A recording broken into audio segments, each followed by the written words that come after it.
What's up, Moxie? HomeWOD day number 79 is going down today. We have two pieces on the books.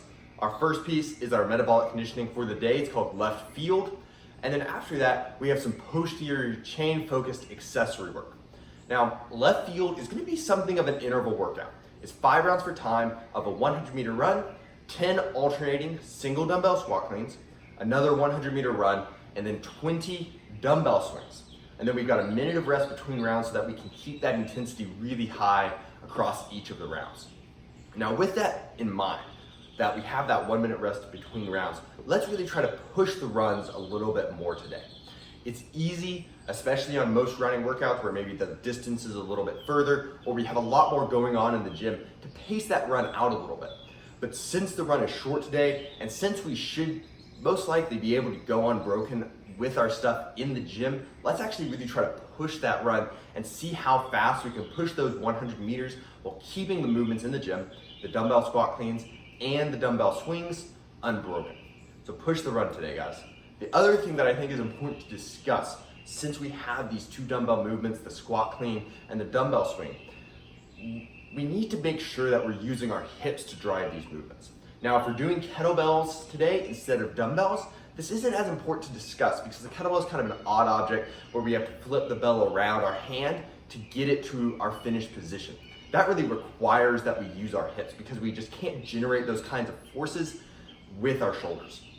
But with the dumbbell, it's really easy to muscle it. Or maybe we curl the weight up to our shoulders on the clean, or we kind of do this shoulder raise whenever we're doing a dumbbell swing. So today, let's make sure with those movements that we have going on in the gym that we're really using our hips to drive the weight up.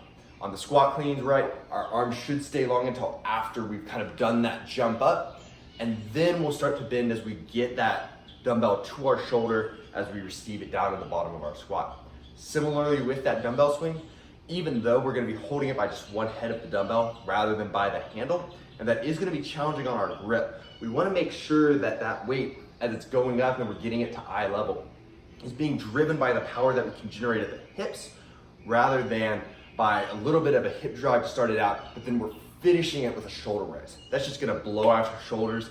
You're really gonna feel that tomorrow, and ultimately it's just not going to be as efficient. So make sure, guys, using those hips on those dumbbell movements, pushing the run on left field. Now, the other piece that we have today is some posterior chain accessory work. It's nothing too crazy. We have some single leg glute bridges, single leg RDLs, and then a glute bridge hold to finish out each round. Now, whenever we're working on this stuff today, we shouldn't be feeling this in our lower back. For the single leg glute bridge and for the glute bridge hold, we really want to try to isolate the glute here. We shouldn't be getting like a Charlie horse in our hamstring, and we shouldn't feel like our low back is arching super hard. This is going to help teach us how to activate our glute in the first place, and it's also just going to help strengthen our glutes a little bit as well.